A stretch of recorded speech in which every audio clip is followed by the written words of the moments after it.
Good morning, everyone. Welcome to General English class. In today's meeting, we are going to discuss about tips to learn English.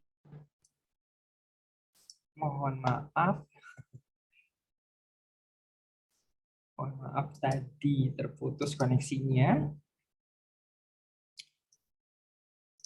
Oke, di pertemuan kali ini kita akan membahas tentang tips untuk belajar bahasa Inggris dengan media music atau musik ya.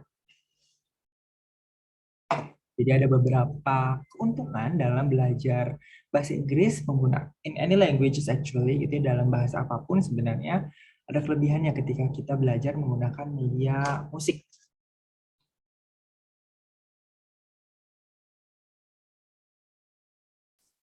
Salah satunya yang paling kentara adalah we don't even feel like learning gitu ya. Kita tidak merasa seperti belajar sebenarnya ketika mendengarkan musik, padahal sebenarnya kita di situ juga belajar bahasa. Karena biasanya musik ada liriknya kan. Kita belajar dari liriknya merupakan bagian dari bahasa. Ya, kalau dalam sastra lirik itu nanti masuk ke kategori puisi sebenarnya.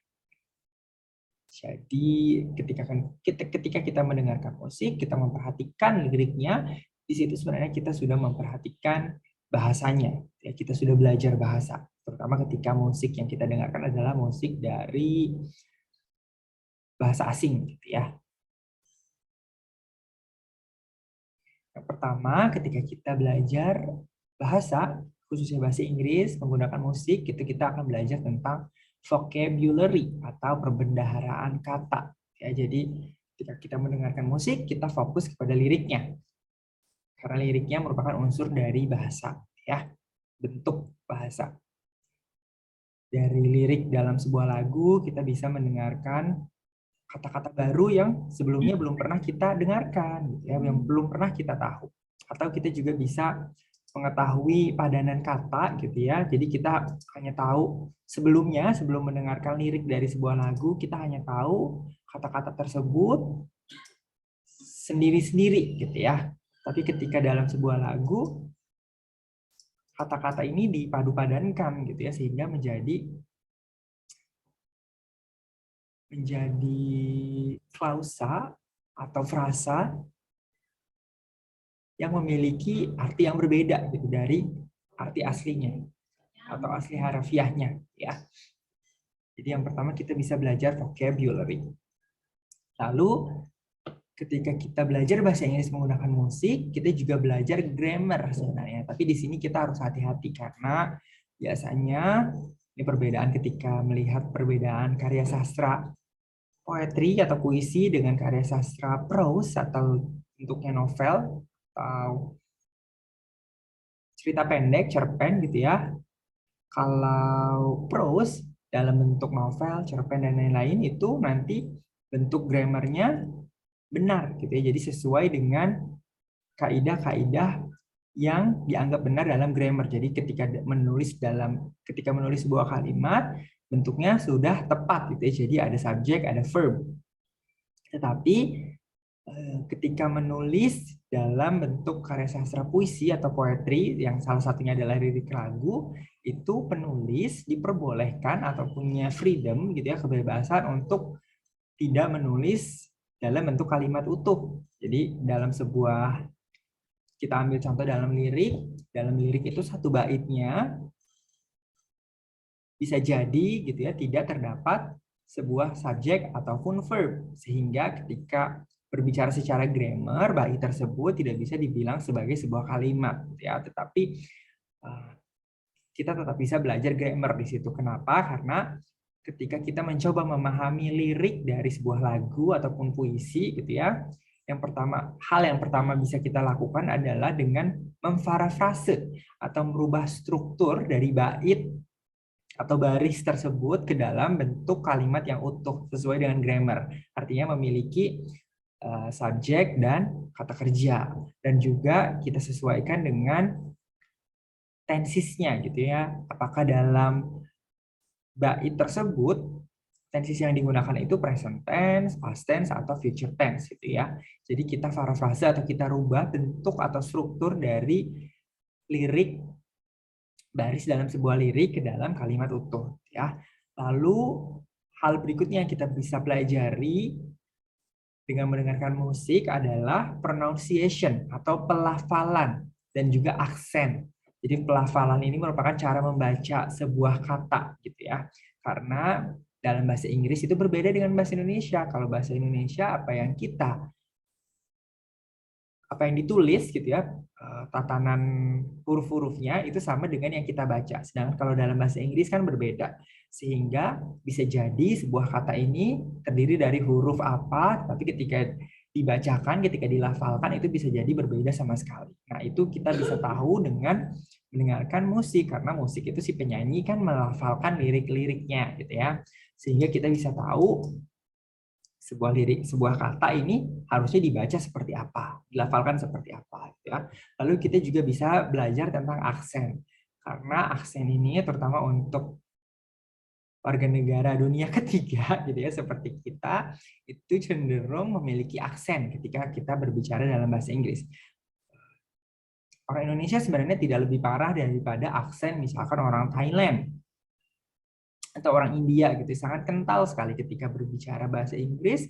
Bisa kita ketahui dengan mendengarkan ketika mereka berbicara bahasa Inggris, oh ini pasti orang berasal dari India atau ini berasal dari Thailand gitu ya, karena aksennya kentara sekali, aksen dari bahasa asli mereka gitu ya. Sedangkan kalau Indonesia sebenarnya tidak terlalu, tapi walaupun masih ada. Nah, ini yang kita bisa pelajari. Biasanya yang dianggap sebagai international English adalah American English gitu, jadi yang tidak memiliki aksen. I'd like to think myself of not having accent. Saya rasa gitu ya, saya sendiri ketika berbicara dalam bahasa Inggris, saya tidak memiliki aksen. I don't have any accents gitu ya. So I'm leaning toward American English gitu. Tapi ada beberapa juga orang Indonesia yang ketika berbicara bahasa Inggris lebih condong ke misalkan British English gitu ya. That's still okay gitu ya. Sebenarnya tidak apa-apa. Tapi ketika berbicara dalam koridor musik, biasanya dari manapun si penyanyi itu berasal, biasanya aksennya itu hilang.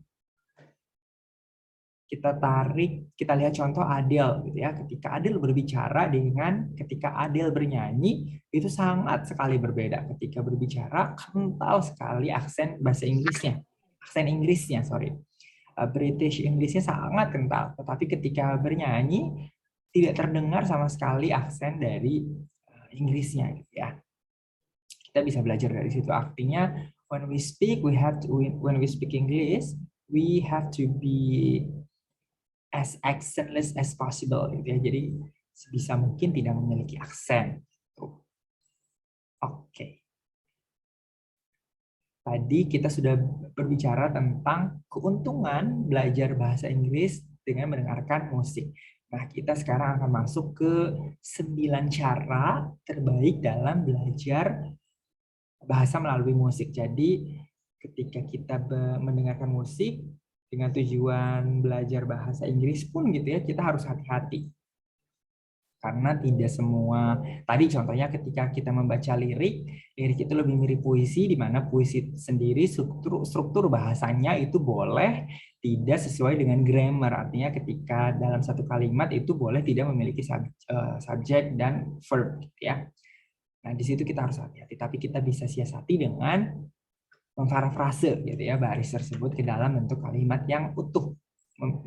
Kita rubah susunan kalimat dari satu baris dalam lirik menjadi memiliki subjek dan verb.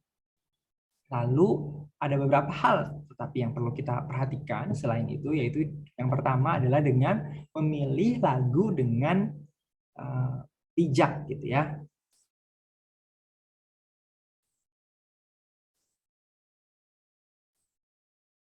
Jadi yang pertama kita harus lakukan adalah memilih lagu yang kita suka. Jadi ketika kita belajar dengan atau dari sesuatu yang kita suka, kita itu tidak akan merasa seperti belajar sebenarnya. Because you're organically consuming gitu ya, karena akan terasa seperti mengkonsumsi apa yang kalian suka gitu ya. Ketika misalkan makan makanan enak, tidak akan terasa seperti kalian ini sedang mengisi energi gitu ya, untuk mencukupi asupan karbohidrat agar kita bisa beraktivitas, memiliki energi untuk beraktivitas sehari-hari. Tidak seperti itu kan, ya kita makan saja because this is the food that I like gitu, karena ini makanan yang saya suka. Begitu juga ketika mendengarkan musik, kalau misalkan Fikri suka band siapa, Maroon 5 ya, ketika mendengarkan lagu baru dari Maroon 5 ya memang karena because you are their fan gitu ya, karena kamu penggemar mereka. Jadi yang memang fan yang mendengarkan musik yang dirilis oleh idolanya gitu ya. Tidak seperti belajar, tetapi ketika kita melihat lirik yang fokus kepada liriknya, yang dimana liriknya tersebut adalah unsur kebahasaannya gitu ya, di situ sebenarnya kita sudah melangkah lebih lanjut dari mengkonsumsi apa yang kita suka menjadi belajar gitu ya, dari apa yang kita suka.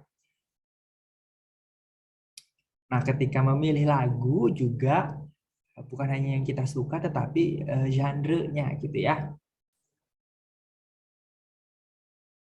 Jadi ketika belajar musik, belajar bahasa Inggris melalui musik, bukan hanya kita lihat dari siapa yang kita suka, gitu ya, tetapi juga dari genre-nya. Nah, kalau misalkan tadi ketika belajar mendengar lagu pop ya, Maroon 5, Adele itu kan masuk ke dalam genre pop, gitu ya. Kita belajar ketika kita membaca liriknya ternyata lebih mirip ke puisi. Jadi per baris dari liriknya itu tidak dalam kalimat utuh, artinya tidak memiliki subjek dan kata kerja. Ya, tetapi justru malah lagu-lagu yang mungkin secara at glance, secara sekilas bukan merupakan genre musik yang cocok untuk belajar bahasa. Tetapi justru genre inilah yang cocok sebenarnya atau efektif untuk belajar bahasa. Genre tersebut adalah hip hop gitu ya. Jadi terbukti hip hop itu memiliki dampak yang lebih tinggi kepada orang yang belajar bahasa ketika mendengarkan kepada lirik rapnya gitu ya, dibanding ketika pembaca atau pelajar tersebut mendengarkan lirik dari lagu pop gitu ya. Kenapa? Karena hip hop, rap itu kan diucapkan secara cepat gitu ya. Jadi dalam satu lagu, misalkan satu lagu itu umumnya berdurasi 4 menit. Dari 4 menit tersebut, kalau lagu pop misalkan hanya berapa, misalkan 2 atau 3 baris pertama atau verse, lalu dengan chorus atau refrain yang diulang-ulang gitu ya. Sedangkan kalau hip hop nanti itu bisa panjang sekali gitu ya, dalam 4 menit. Dalam 4 menit karena cara cara rapping gitu ya, bukan bernyanyi, jadi artiannya tidak ada alunan nada sehingga bisa lebih cepat gitu ya dari dari satu kata ke kata lainnya diucapkannya, sehingga dalam 4 menit tersebut bisa tercakup lebih banyak jumlahnya lebih banyak kata yang tercakup dalam 4 menit tersebut dibandingkan dengan ketika mendengarkan lagu pop ya. Lalu juga dalam hip hop biasanya hip hop itu sejarahnya merupakan genre genre musik untuk menyuarakan kepentingan-kepentingan orang kulit hitam gitu. Jadi seperti protes gitu ya, protes melalui musik orang kulit hitam zaman dulu melalui hip hop. Jadi kalau zaman 90-an seperti Biggie gitu ya, ODB itu nanti sorry, DOB, Dirty Old Bastard, Dirty Old Bastard, DOB ya. Nanti lirik-lirik lagunya itu seperti misalkan police brutality gitu ya, poverty, kemiskinan dan lain-lain. Jadi di situ ada muatan aktivismenya sebenarnya, dan itu terbukti lebih berdampak lebih tinggi kepada orang yang belajar bahasa, karena di dalam musik-musik hip hop itu juga karena tadi muatan katanya dalam 4 menit itu lebih banyak sehingga lebih banyak kosakata gitu ya.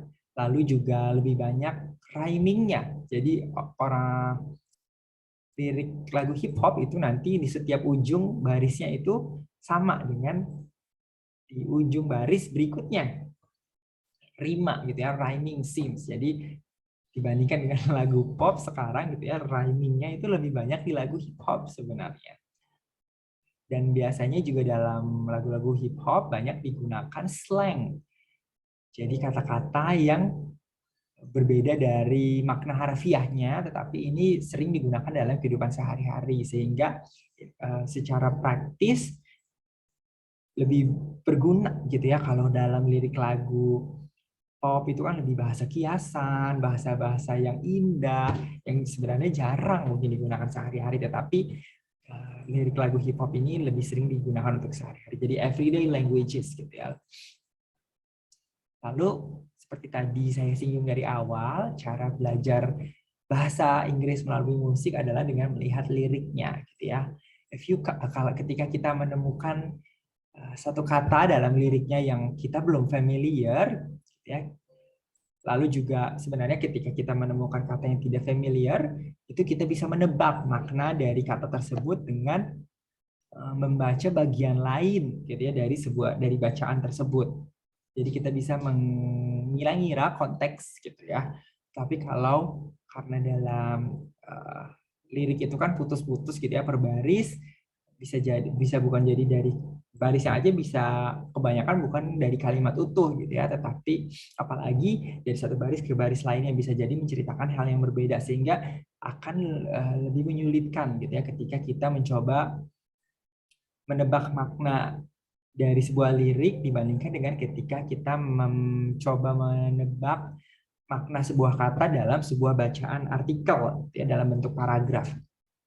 Sehingga tipsnya adalah ketika kita menemukan satu kata yang kita tidak familiar, kita tidak tahu maknanya apa, kita juga tidak bisa menebak maknanya apa dari lirik tersebut, we have to open the dictionary. Kita harus membuka kamus gitu ya, atau kalau sekarang we can as easy as Google gitu ya, kita bisa we can type the word, kita ketikkan saja katanya di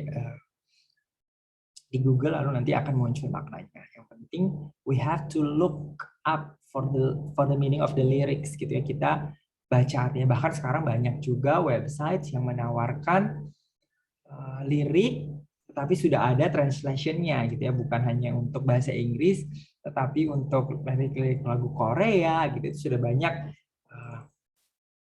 bukan hanya dalam ke bahasa Inggris gitu ya, tetapi dalam bahasa Indonesia pun sudah banyak. Itu sangat membantu gitu ketika kita mencoba memahami atau mencari makna dari satu kata yang spesifik gitu. Lalu tips berikutnya ketika kita membaca liriknya, ada satu dua kata yang kita tidak tahu gitu ya, lalu kita cari, sebenarnya di situ kita sudah menambah kosakata kita, karena secara tidak sadar kita sudah menanamkan kata dalam lirik yang kita tidak familiar tersebut sebagai perbendaharaan kita sebenarnya. Dan ini bisa kita jadikan sebuah kebiasaan atau habit gitu ya. Jadi misalkan ketika kita mendengar satu lagu dari penyanyi favorit kita gitu ya, dalam satu lagu ini, oh ada kata ini nih yang baru saya dengar, atau oh ada kata ini yang menarik. Biasanya Mariah Carey itu lirik dari lagu-lagunya, because she writes her song herself gitu ya, dia menulis lagunya sendiri, banyak kata-kata dalam liriknya itu yang dia sengaja sisipkan gitu ya, kata-kata yang jarang digunakan dalam percakapan. Contohnya misalkan dalam lagu My All itu ada kata emblazoned. Itu artinya apa gitu ya. Emblazoned jarang sekali digunakan. Artinya itu tertanam gitu ya, terpatri gitu. Dan itu banyak sekali dari lagu-lagunya yang seperti itu gitu ya. Kalau kita mau menelisik, pasti kita akan menemukan, oh kata ini baru kita dengarkan di lagu ini, kata ini baru kita dengarkan di lagu yang lain gitu ya. Lalu itu pasti kita akan selalu menemukan gitu, karena Itu kan bukan bahasa sehari-hari, bukan bahasa ibu kita. Jadi kalau kita mau menelisik lebih dalam, kita jadikan menelisik lebih dalam lirik dari lagu yang kita dengarkan menjadi sebuah kebiasaan, itu akan menjadikan kita belajar bahasa secara tanpa kita sadari, gitu ya. Lalu tips yang berikutnya adalah find the right music resources. Jadi kita harus mencari sumber mendengarkan lagu yang tepat, gitu ya, karena biasanya ketika terutama, tapi tadi contohnya hip hop, gitu ya, lagu-lagu hip hop itu banyak sekali yang diberi parenthesis atau dalam kurung ya setelah judul lagunya, the song title, nanti ada dalam kurung eksplisit. Itu artinya kalau eksplisit adalah ada kata-kata kasarnya di situ, gitu ya. Biasanya kalau yang sudah lulus sensor itu biasanya dalam kurung ada radio edit, gitu. Jadi lirik lagunya sudah disesuaikan untuk bisa disebarkan di radio, gitu ya. Nah, ini juga nantinya berhubungan dengan dari sumber mana kita mendengarkan musik, gitu ya. Itu juga berhubungan dengan misalkan sekarang banyak, gitu ya, jasa penyedia streaming musik yang juga menghadirkan fitur lirik. Jadi ketika kita mendengarkan lagu, liriknya juga muncul, gitu ya. Tetapi banyak yang liriknya ini misalkan bukan lirik as intended by the singers or the songwriters. Jadi lirik yang ditampilkan di jasa pemutar musiknya itu bukan seperti yang dituliskan aslinya oleh penulis lagunya atau seperti yang dinyanyikan penyanyinya, gitu. Itu harus hati-hati. Seperti misalkan di TikTok, gitu ya, banyak kan lagu-lagu yang di TikTok lalu musik yang dijadikan video, lalu di dalam videonya muncul lirik-liriknya, tapi itu kan liriknya dibuat oleh si pemilik akun TikToknya, sehingga misalkan kredibilitas lagunya tidak bisa dipertanggungjawabkan, gitu ya. Jadi lebih baik ketika kita mau belajar bahasa Inggris melalui musik, misalnya kita langsung mendengarkan melalui YouTube channel official dari penyanyinya, misalkan. Lalu biasanya penyanyi ketika merilis albumnya, dia selain merilis video klip, gitu ya, artinya music video klip untuk lagu-lagu yang menjadi single atau yang menjadi andalan, gitu ya, dari albumnya, nanti juga dia biasanya menampilkan video-video dari lagu yang liriknya, jadi official lirik video. Itu banyak sekali dan itu lebih bisa kita percaya, gitu ya, daripada misalkan bergantung kepada musik dan lirik dari musik yang ada di TikTok misalkan, gitu ya. Dan di TikTok juga kan banyak yang sudah di mash up, gitu ya, artinya dua lagu dijadikan satu. So sometimes we might not even know bahwa satu video itu ternyata terdiri dari beberapa lagu, gitu ya. So better stick to the sources that are reliable. Jadi lebih baik kita mendengarkan ketika untuk tujuan untuk belajar, gitu ya, kita mendengarkan musik untuk belajar bahasanya, kita mendengarkan musik dari sumber yang bisa dipercaya. Lalu berikutnya cara untuk belajar bahasa Inggris dengan musik adalah dengan karaoke atau karaoke. Ya, sebenarnya ketika kita berkaraoke, karaoke itu kan kita menyanyikan lagu, gitu ya. Kalau bahasa kerennya mungkin sekarang cover, gitu ya, cover lagu. Sebenarnya ketika kita karaoke itu juga kita secara tidak sadar berlatih cara melafalkan, gitu ya, cara melafalkan kata-kata yang ada dalam lirik tersebut, gitu ya. Tidak akan terasa seperti belajar melafalkan karena di dalamnya kita menggunakan alunan-alunan harmoni musik, gitu ya, ada note, ada nada, sehingga kita tidak terasa seperti belajar. Tetapi balik lagi, kenapa kita harus hati-hati memilih lagu sebagai media kita belajar? Karena misalkan dari penyanyinya itu misalkan memiliki aksen, ketika dia melafalkan sebuah kata itu berbeda dari pelafalan asli atau pelafalan normalnya dalam American English ataupun British English gitu ya. Contohnya balik lagi ke TikTok, di TikTok ada lagu Love Now Titi ya. Itu CK kalau nggak salah penyanyinya itu kan he's from African, sehingga ketika dia melafalkan beberapa kata dalam bahasa Inggrisnya itu berbeda sekali gitu ya dari pelafalan American English ataupun British English. Nah, disinilah kita juga harus hati-hati gitu ya. Jadi uh, memilih sumber atau media kita belajar di sini juga harus hati-hati sih. Karena biasanya ketika kita mendengarkan sebuah lagu, lalu kita lihat liriknya, kita asosiasikan lirik atau kata dalam lirik tersebut dengan cara pelafalan dari si penyanyinya, maka asosiasi atau yang kita dengarkan itulah yang nantinya akan tertanam di benak kita sebagai cara melafalkan yang benar. Padahal belum tentu itu adalah cara yang benar gitu ya. Lalu tips berikutnya adalah music exchange atau bertukar musik gitu ya, karena biasanya yang menyebar ke seluruh dunia itu musik-musik berbahasa Inggris yang menyebar universally, menyebar ke seluruh dunia itu biasanya musik-musik dari Amerika gitu ya. Which is good karena orang Amerika biasanya accentless gitu ya, tetapi itu bisa menjadikan kita misalkan bosan gitu ya, karena misalkan lagu dari Amerika, ya, hip hop itu Amerika gitu ya, hip hop itu Amerika, musik rap itu dari Amerika, sehingga misalkan jadi monoton. Kita ingin tahu juga rapper misalkan dari Inggris, nah kita bisa bertukar dengan misalkan teman kita yang, mohon maaf terputus ya karena masalah jaringan. Oke, saya lanjutkan. Nah, kita bertukar perbendaharaan musik gitu ya, karena secara tidak sengaja nantinya kita juga akan bertukar perbendaharaan kata, karena tadi contohnya misalkan dalam lirik lagu itu sering digunakan slang atau bahasa sehari-hari yang bisa jadi makna dari kata-katanya itu berbeda 180 derajat dengan makna asli dalam kamus. Nah, ini slang atau makna yang berbeda ini biasanya sesuai dengan budaya dari mana kata tersebut sering digunakan dalam sehari-hari.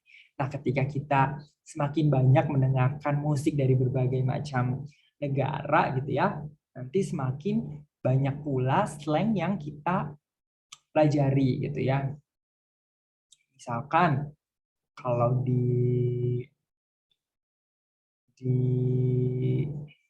misalkan di Inggris, sorry di Amerika. Di Amerika itu ada namanya misalkan Californian weather, musim California. Jadi kalau di California itu katanya ya, I've never been there, saya belum pernah ke sana. Di California itu kan dekat dengan garis khatulistiwa, jadi di sana cenderung tidak pernah hujan. Lalu selalu matahari selalu bersinar gitu ya. Californian weather ini nanti bertolak belakang dengan misalkan English summer, musim panas Inggris. Karena Inggris itu kan dekat dengan Samudra Arktik gitu ya. Jadi di sana walaupun musim panas masih sering turun hujan, mataharinya hanya sebentar bersinar gitu ya. Nah, di situ istilah British summer kita hanya bisa dapatkan misalkan dari musik-musik yang ditulis oleh penyanyi atau penulis lagu dari orang Inggris gitu ya. Disitulah pentingnya kita bertukar perbendaharaan musik gitu ya. Terutama ketika misalkan banyak juga kan penyanyi yang tidak go internasional gitu ya, walaupun musiknya misalkan berbahasa Inggris tetapi secara internationally they are not well known gitu. Mereka tidak terkenal secara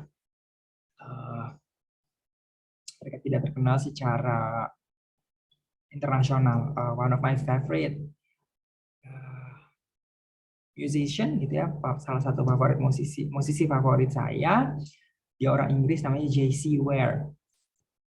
Jessie Ware, Jessie Jessie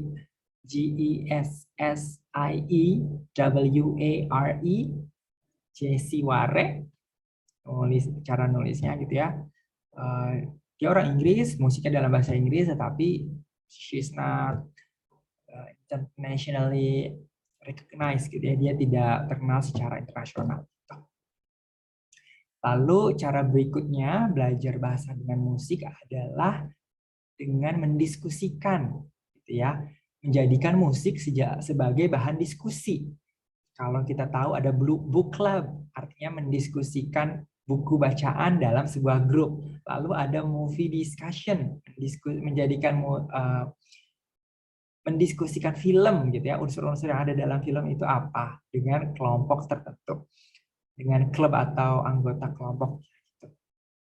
Nah, ini juga bisa kita jadikan musik, gitu ya. Misalkan kita membuat sebuah pertemuan satu kelompok di mana setiap minggunya kita akan bertemu secara rutin, lalu tiap minggunya kita akan membahas musik yang berbeda-beda atau penyanyi yang berbeda-beda, lagu yang berbeda-beda. Apa yang kita sukai dari lagu itu, apa yang kita tidak sukai dari musik tersebut, gitu ya. Apa yang menarik dari liriknya. Di situ sebenarnya kita sudah mengasah kemampuan komunikasi kita, terlebih lagi apabila diskusinya dilakukan dengan bahasa Inggris, gitu ya. Mau tidak mau kemampuan bercakap kita akan semakin meningkat, gitu ya. Contohnya misalkan catchy, this song is very catchy. Catchy itu artinya mudah untuk diingat, gitu ya. Easy listening, jadi mudah untuk didengarkan, tidak perlu berpikir ketika mendengarkan. Lalu misalkan kita bisa belajar istilah one hit wonder, artinya seorang musisi yang hanya memiliki satu lagu yang sangat terkenal, tapi setelah itu dia hilang, dia tidak sukses lagi. Jadi kita bisa menjadikan musik sebagai topik diskusi. Lalu cara berikutnya adalah mendengarkan dan belajar sambil mendengarkan sambil belajar, gitu ya. Misalkan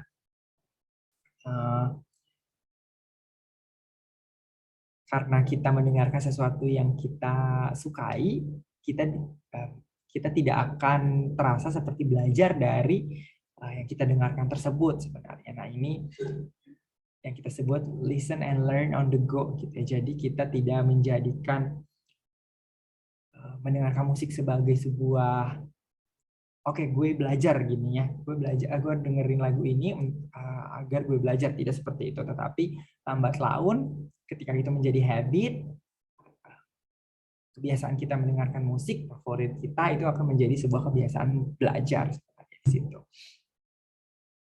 Jadi misalkan sambil mendengarkan liriknya, kita sambil mencoba memparafrase dari lirik itu, gitu ya, karena liriknya misalkan tidak ditulis dalam bentuk